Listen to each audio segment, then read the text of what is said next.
A very good evening and welcome to the news tonight, your one stop for the day's top stories. Let's start with the headlines. Centre releases mid-term review of foreign trade policy aimed at mid-course correction with a focus on policy measures to boost exports of goods and services and ease of trading. Review praises GST as a game changer.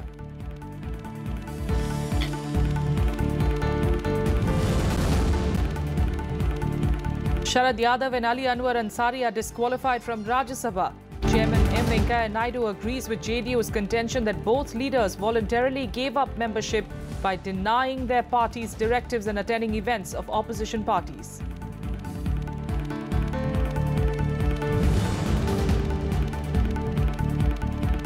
Supreme Court adjourns hearing in the Ram Janmabhoomi Babri Masjid title dispute case to the 8th of February 2018.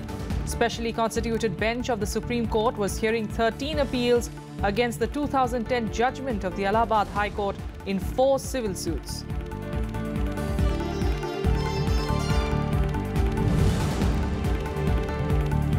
And in cricket, India find themselves in a commanding position on the 4th day of the 3rd Test match in New Delhi, chasing 410 runs for victory. Visitors Sri Lanka lose 3 wickets for just 31 runs.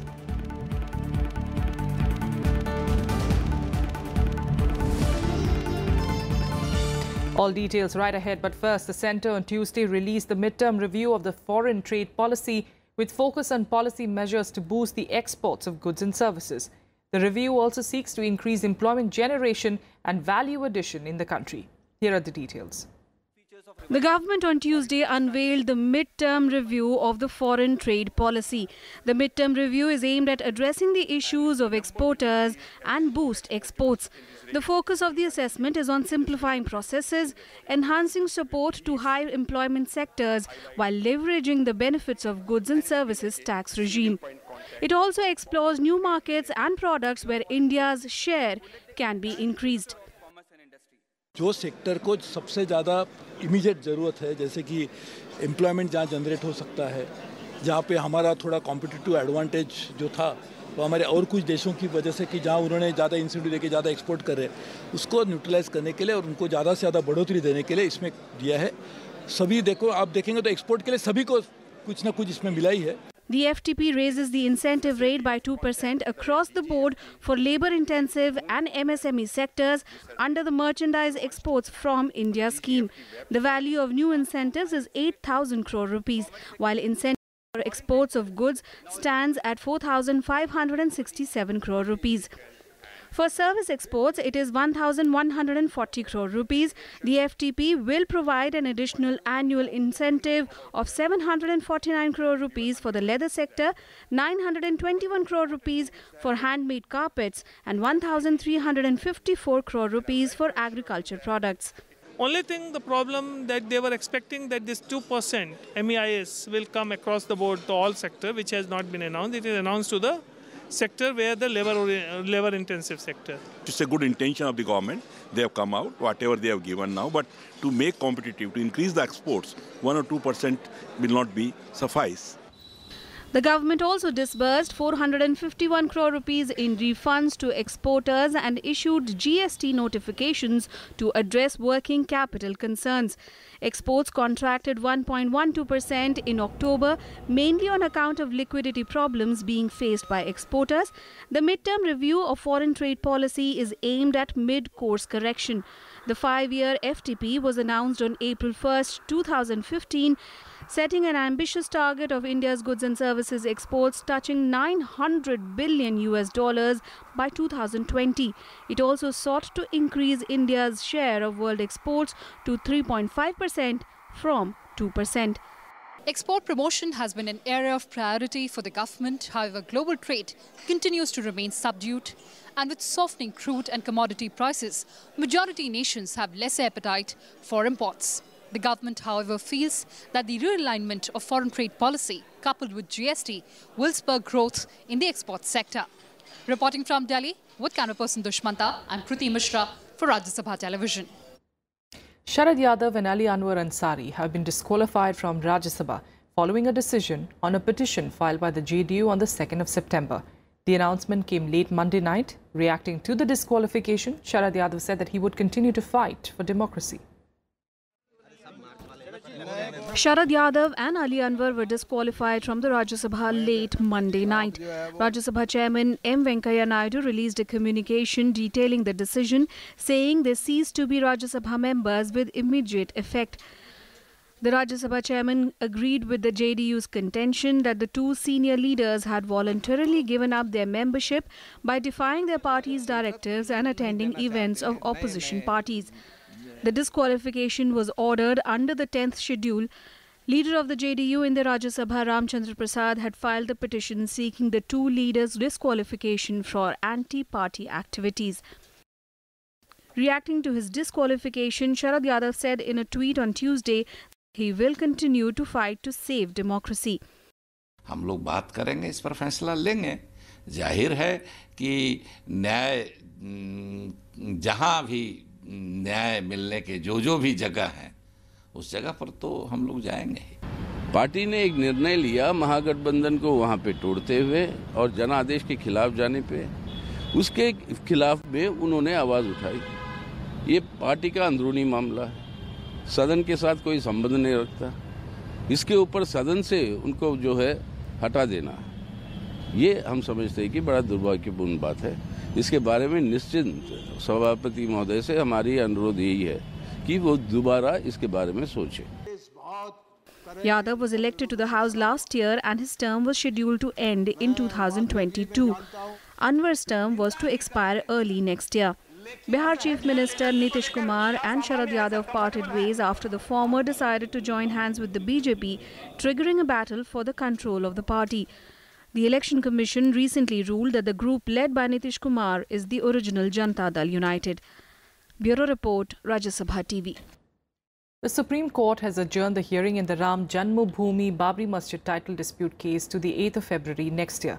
The Apex Court also rejected the submission of the Sunni Waqf Board and others that hearing of appeals in the case be conducted in July 2019 after the general elections.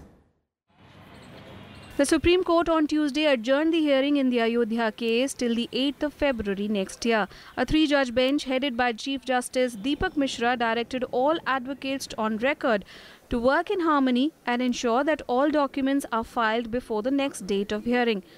The direction came after counsel for the Sunni Waqf Board, Kapil Sibal, submitted that some exhibits and documents pertaining to the title suit haven't been filed. Court में proceedings हुई, जो modalities तय होना होती हैं वो हुई और अल्टीमेटली जो कोर्ट ने ऑर्डर पास किया और उसमें कहा कि कुछ चीज़ें जो कमी है पूरी कर ली जाए और उसके बाद 8 फरवरी को बहस मिल रहा है। Some of the petitioner raised the issue of paucity of documents inside the court, but outside the court, the petitioners and the political parties have enough arm and ammunition to discuss and debate the issue. Now the question is, till when the Supreme Court will be able to decide the fate of this case and who will be the real owner of the disputed site. The bench also took exception to Sibal's submission, asking the court to hear the matter only in July 2019 after the general elections. Kapil Sibal का यह कहना था कि इसका जो 2019 में लोकसभा चुनाव होगा उस पर असर पड़ेगा, इसीलिए जून 2019 के बाद इस मुकदमे की सुनवाई रखी जाए। इस पर कोर्ट ने कहा कि साहब हमें लोकसभा चुनाव या अन्य किसी भी परिस्थितियों को ध्यान में नहीं रख के कानून के हिसाब से जो भी निर्णय होंगे ये कोर्ट वैसा निर्णय करेगी। Stakeholders in the case moved the Apex Court after the Allahabad High Court directed the Sunni Waqf Board and the Nirmohi Akhada to settle for a three-way division of the disputed site in 2010. In March, the Supreme Court suggested an out-of-court settlement, but none of the parties agreed. Ravindra Singh Sharan's report for Rajya Sabha TV. Meanwhile, BJP President Amit Shah criticized Congress leader Kapil Sibal's appeal in the Apex Court to defer the hearing on the Ayodhya dispute till after the 2019 Lok Sabha elections. At a press conference in Ahmedabad, Shah asked the Congress to clarify its stand on Sibal's appeal, who is representing the Sunni Waqf Board in court.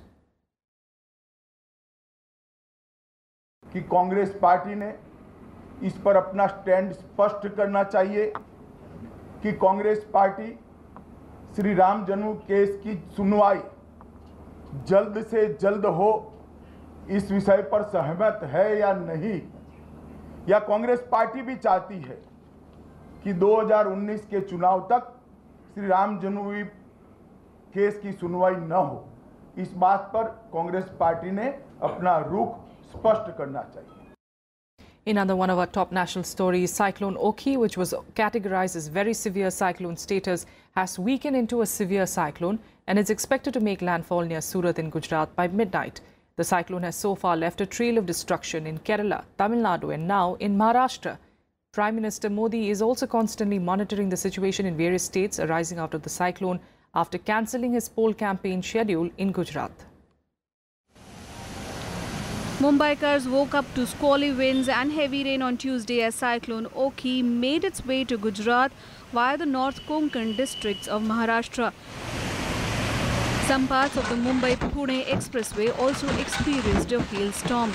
After an alert for intermittent rainfall by IMD Mumbai, the state government announced a holiday for schools in Mumbai, Sindhudurg, Thane, Raigad and Palghar districts.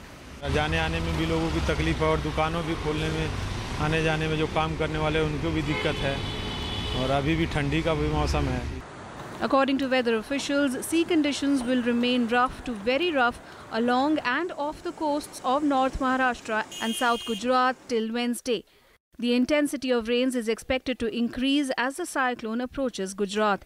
The National Disaster Management Authority has issued an alert asking fishermen in both eastern and western coasts to not venture out in the sea for the next 3 days. Bharat भाई ये बताएं कि अभी क्या उपाय किए गए, क्या अलर्ट आपको बताया गया, क्या टाइमिंग है? आज रात 11 बजे से कल सुबह का 6 बजे का अलर्ट दिया गया है और साइक्लोन आने का खतरा बताया गया है. उसके लिए हमने सब मछुआरों को अलर्ट किया है. सारे मछुआरे के वापस आ गए हैं? हाँ, यहाँ से बहुत सारे मछुआरे आ गए हैं. बाकी यहाँ के मछुआरे जो कच्छ में और जखों में जो फिशिंग करता है उसको हमने वहीं से रुकने के बोल दिया है. वहाँ अभी कोई ऐसा खतरा नहीं है, तो वहाँ सब ये सेफ है. और यहाँ जो मछुआरा आसपास में जो बंदरगाह पे था वो सबको हमने बुला लिया है. और बाकी मछुआरा जो है वो बंदर के अंदर जो हमारा पोर्ट है अंदर उसका 1500 जितना है और बाकी 1000 मछुआरा अभी बाहर खड़ा है. However, the state administration has had made an adequate arrangement to cope up this situation, and it has to be seen that there will be no damage. It is expected to cross the South Gujarat coast near Surat today night, and while crossing, we expect that the wind speed associated that wind speed is expected to be around 60 to 65 km per hour, and in gusting it may reach to 70 km per hour. So this kind of wind speed may cause damages to kacha houses or loosely built houses. And then port warning we have given. Port warning, the South Gujarat coasts we have given LCS 3, local cautionary signal number 3. And in the North Gujarat coast we have given that DW2, distant warning 2. And fishermen warning also has been issued. Fishermen has been advised not to venture into the sea because of this approaching cyclone. Meanwhile, all possible efforts are being done to tackle the mammoth trail of misery caused by Cyclone Oki in Tamil Nadu and Kerala. The Kerala government has also intensified search and rescue operations to trace the 92 fishermen missing since November 29th. Operation Synergy, a joint rescue mission by the Navy, the Air Force, Coast Guard and State Fisheries Department, has so far rescued 252 fishermen stranded in the seas in the aftermath of the cyclone. Bureau Report, Rajya Sabha TV.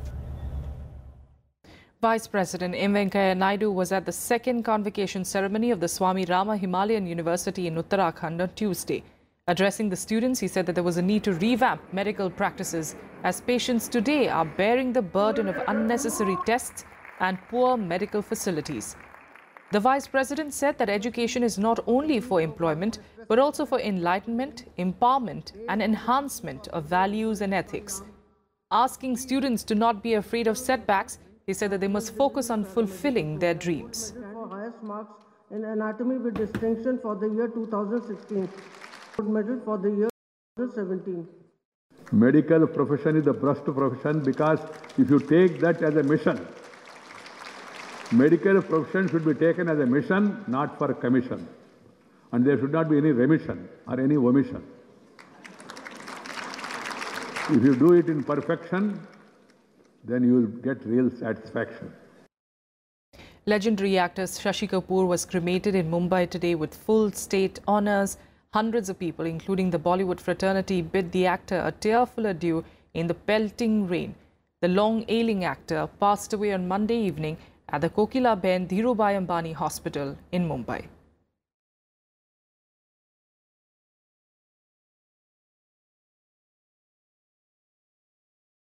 Without a quick break here, we'll be back with more news in a bit. Stay with us.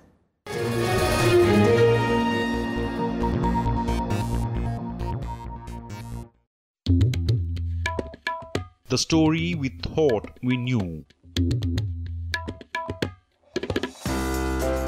The story of magnificence.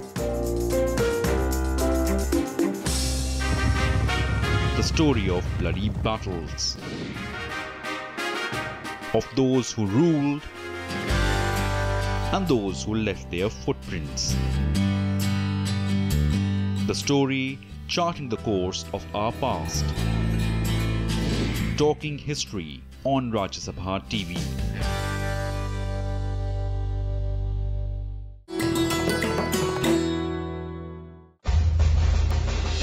Enter the majestic forecourt of Rashtrapati Bhavan and you'll come across the Jaipur column. A gift to the Viceroy from Savai Madho Singh, the Maharaja of Jaipur, to commemorate the creation of the new capital. The 145-meter-high column is crowned with 6 pointed crystal stars on a bronze lotus, and inside the stone shaft runs a steel tube which weighs a little more than 5 tons. The base of the column has text conceived by Lord Irwin and Sir Edwin Lutyens inscribed on it.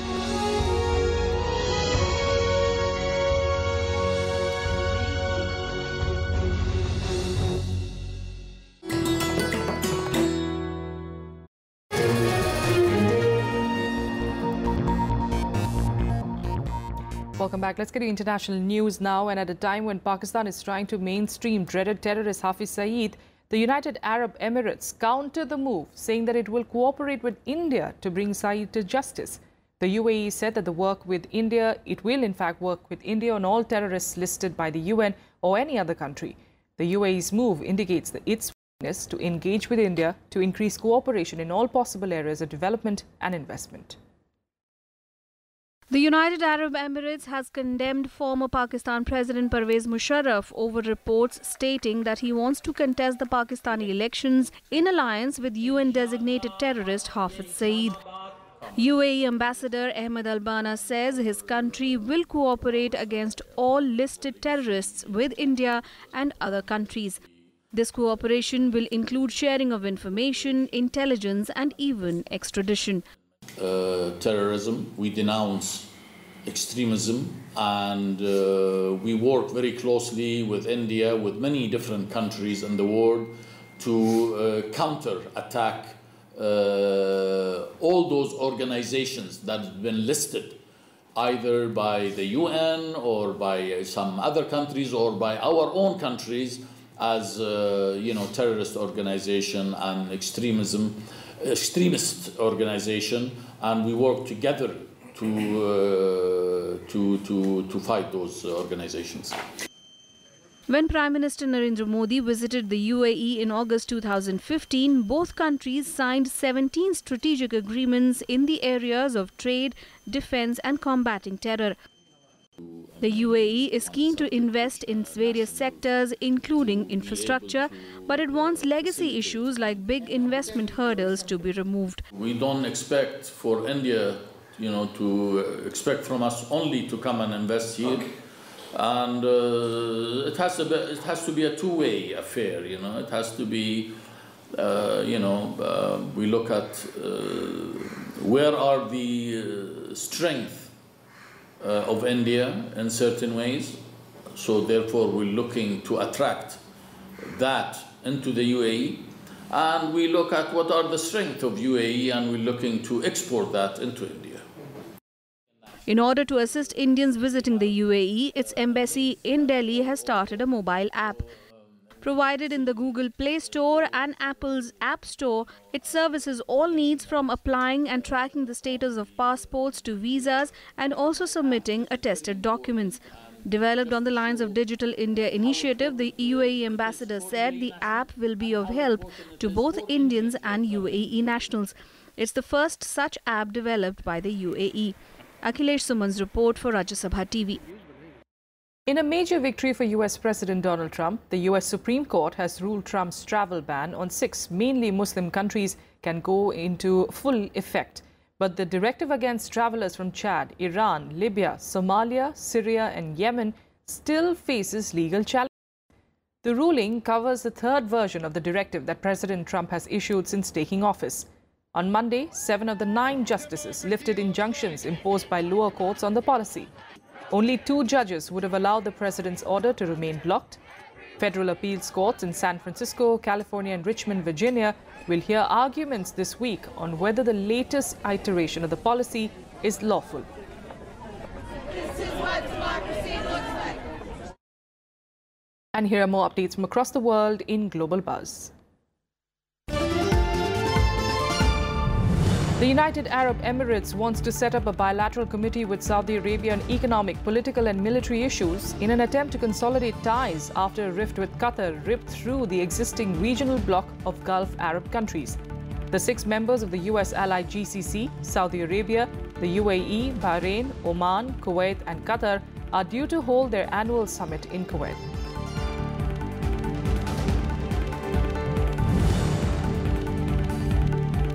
The Catalan Socialist Party launched its campaign at a rally in Catalan capital Barcelona on Monday ahead of the snap elections on the 21st of December. The elections will take place in an unusual manner with some candidates in jail and others, like former President Carles Puigdemont, in self-imposed exile in Brussels, pending a decision on a Spanish arrest warrant.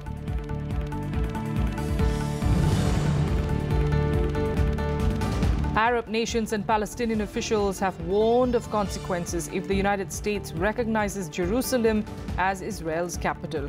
As per sources, Egypt's Foreign Minister Sameh Shoukry also discussed with US Secretary of State Rex Tillerson the possible negative impacts on peace. Palestinian Foreign Minister Riyad Malki meanwhile called for an emergency meeting of the 22 members of the Arab League, which is expected to take place later today.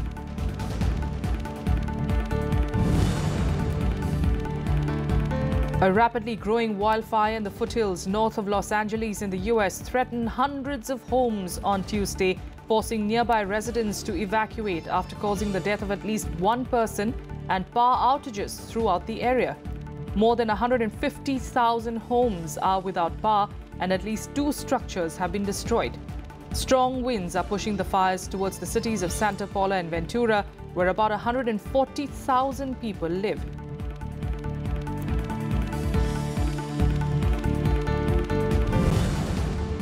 We'll keep track of developments there. Meanwhile, in cricket, Sri Lanka were 31 for 3 in their second innings at stumps on the 4th day of the 3rd test against India.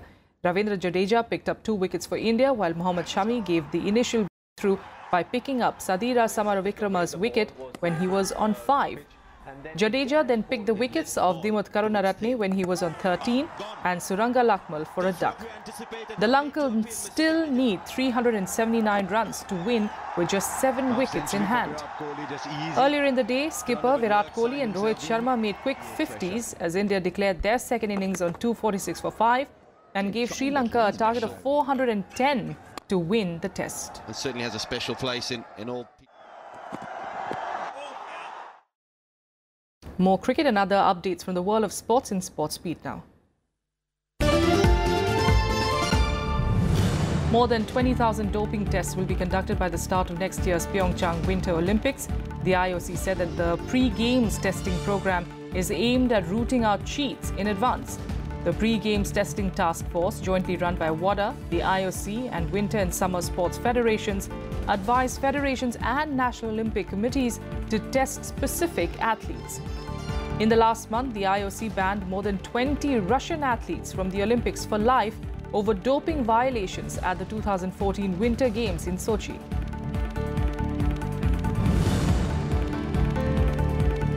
West Indies captain Jason Holder has been suspended for the second test against New Zealand because of his team's poor over rate during the first test in Wellington. He was also fined 60% of his match fee, while his teammates were fined 30% of their fee. As per the ICC Code of Conduct, players are fined 10% of their match fees for every over their side fails to bowl in the allotted time, with the captain being fined double of that amount. Since this was Holder's second infraction within a 12-month period, the Windies captain earned a ban as per the ICC rules.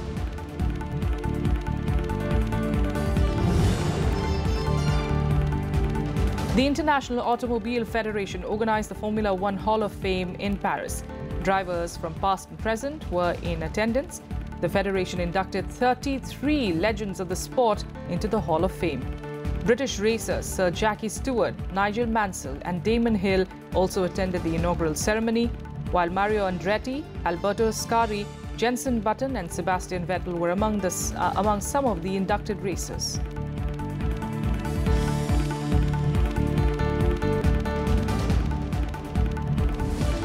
That's it on the news tonight. Thank you so much for joining us.